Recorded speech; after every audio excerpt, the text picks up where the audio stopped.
Doctor साहब, एक term है आई फटीग की, जिसका सिंपल मतलब तो ये है कि आपकी आंखें हर वक्त थकी थकी महसूस होती हैं, लेकिन ये असल में क्या है, क्या सिम्टम्स हैं इसके आई फटीग के? अच्छा जी, अमूमन जो लोग आई फटीग के बारे में क्वेश्चन करते हैं ना, वो ये कहते हैं कि हमारी आंखें बहुत थकी थकी हैं, जलन हो रही है, पानी निकल रहा है, हमसे काम नहीं हो रहा, हम जो काम करना चाहते हैं उसके ऊपर फोकस नहीं कर पाते। जब हम किसी किताब पे, स्क्रीन पे या किसी भी काम पे फोकस करते हैं तो हमारी आंखें हमारा साथ नहीं देती। बिल्कुल। अब ये एक पर्टिकुलर हम ये नहीं कह सकते कि जी इस एक वजह से ये मसला हो गया, ये मल्टी फैक्टोरियल है। मल्टीपल फैक्टर्स में क्या चीज़ है, नंबर 1 एक हमारी रूटीन है, उसमें स्लीप साइकिल बहुत इंपॉर्टेंट है, उसमें हमारा जो फूड इंटेक है, जो हमारी न्यूट्रिशन है वो बहुत इंपॉर्टेंट है, और लास्ट बट नॉट लीस्ट हमारी आंखें हम इस्तेमाल कैसे करते हैं ये बहुत इंपॉर्टेंट है। ओके। पहले पॉइंट के ऊपर आ जाते हैं कि हमारी रूटीन के अंदर प्रॉब्लम क्या है कि पहले किसी ज़माने में हम क्या करते थे कि जब सूरज निकलने वाला होता था उससे पहले हम उठ जाते थे, और जैसे ही सूरज गुरूब होता था मगरिब के बाद अज़ानें के बाद नमाज़ पढ़ी और इशा पढ़ते साथ ही सारी आवाम सो गई। और आज भी शायद गाँव में यही सिचुएशन है कि सूरज के साथ दुनिया उठती है और सूरज गुरूब होता है तो दुनिया सो जाती है। जब हम शहरों में बसना शुरू हुए तो हमारे पास क्या हुआ, ये आर्टिफिशियल लाइट आ गई। अब आर्टिफिशियल लाइट की वजह से हमारा जो बॉडी का मैकेनिज़्म है वो सारा का सारा डिस्टर्ब हो गया।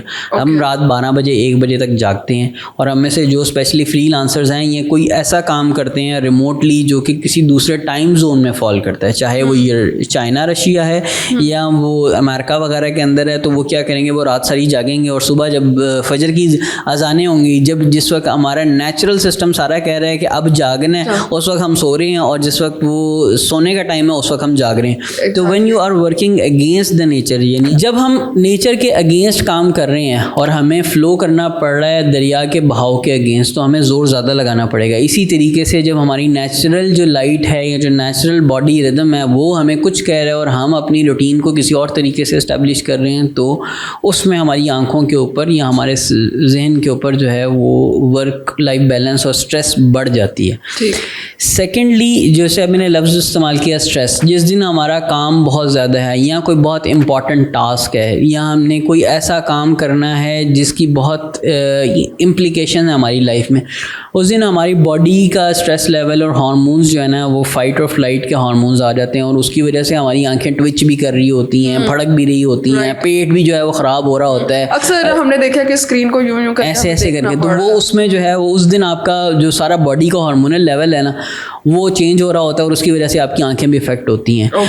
तीसरी चीज़ जो है वो न्यूट्रिशन है। न्यूट्रिशन के अंदर हमारा पहले किसी ज़माने में होता था कि हम प्रॉपरली घर का बना हुआ खाना खाते थे, बैठ के खाते थे। अब क्या है कि हमारा वर्क लाइफ बैलेंस ऐसा है कि हमने फौरी तौर पे सैंडविच पकड़ा, चलते चलते भागते भागते खाया, और साथ क्या किया, वो कोक पी ली या कुछ और चीज़ ऐसी चीज़ पी ली जो कि आपके लिए समझ लें डबल ख़राब है।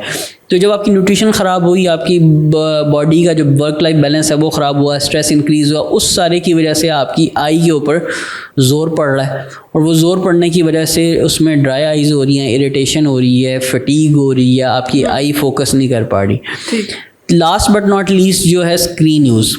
अब मसलन किसी शख्स की सारी ज़िंदगी स्क्रीन के सामने है, लेट्स से कि जो उसने मोबाइल ही देखना है, या वो एक बैंकर है जिसने एक्सेल की वो शीट्स देखनी है। अब वो क्या करे, तो वो हर चीज़ को छोटी सी स्क्रीन के ऊपर मत रखे, वो प्रॉपर वर्क स्टेशन के ऊपर काम करे, स्क्रीन को बड़ा कर ले, थोड़ा सा दूर कर ले, उससे उसकी आई का जो है ना वो फोकस एटलीस्ट थोड़ा सा बेहतर हो जाएगा। जब आप आंखों को मुस्तकिल स्क्रीन के ऊपर मरकूज़ रखेंगे ना, तो फिर वो आहिस्ता आहिस्ता आहिस्ता आहिस्ता आपकी आंखें अफेक्ट होना शुरू हो जाती हैं।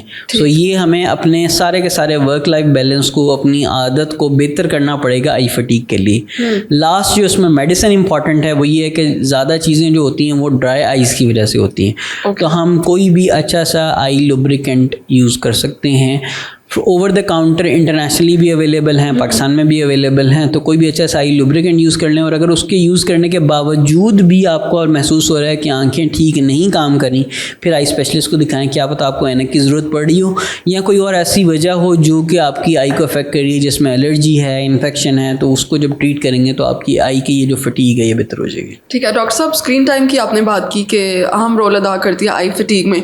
तो जिन लोगों का काम ज़्यादा स्क्रीन पर है या स्क्रीन टाइम ज़्यादा है, तो तो वो अगर ब्रेक्स लेते रहे अपने काम के दौरान बीच बीच में तो वो हेल्पफुल हो सकता है? यस, उसके लिए पर्टिकुलरली एक रूल है जिसको हम कहते हैं 20-20-20 रूल, कि after every 20 minutes take a break of 20 seconds and look 20 feet far. उसका जो बेसिक प्रिंसिपल है वो ये है कि आप कंटिन्यूसली जब स्क्रीन को देख रहे हैं और उसी के ऊपर आपकी तवज्जो मरकूज़ है, तो वो क्या होता है कि आपकी आई जो है वो कॉन्स्टेंटली उस एक एपिसोड में चली जाती है जहाँ पे उसको वो प्रॉब्लम हो रही है। आप उसको ब्रेक कर दें, आप थोड़ी देर के लिए जाके कॉफ़ी पी आएँ या पानी पी आएँ या दूर देखना शुरू कर दें और स्क्रीन से अपनी तवज्जो हटा लें, तो आपकी आई को एक रिफ़्रेशिंग टाइम मिल जाएगा। उससे आपकी जो आँख की दर्द है या आँख की जो फटीग है वो कम हो जाएगी।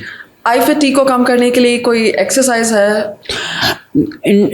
कुछ आपको YouTube पे और कुछ वीडियोस मिलती हैं जी, दाएं देखें, बाएं देखें, ऊपर देखें, नीचे देखें, आंखें बंद कर लें, लंबे लंबे सांस ले लें। ये सारी चीज़ें वो हैं कि जो आपकी आई को एक ब्रेक देती हैं और आपकी ओवरऑल स्ट्रेस को कम करती हैं। अगर किसी की स्ट्रेस इस चीज़ से कम हो रही है कि मैं 2 मिनट के लिए आंख बंद करके आराम से बैठ जाता हूँ, तो yes, that works for him, he should do it. अगर किसी की स्ट्रेस इस चीज़ से कम हो रही है कि मैं दाएँ बाएँ देख लूँ, ऊपर नीचे देख लूँ, तो उससे कम हो रही है तो वो कर ले। प्रिंसिपल उसका यही है कि आपने अपनी आँख को एक ब्रेक देनी है।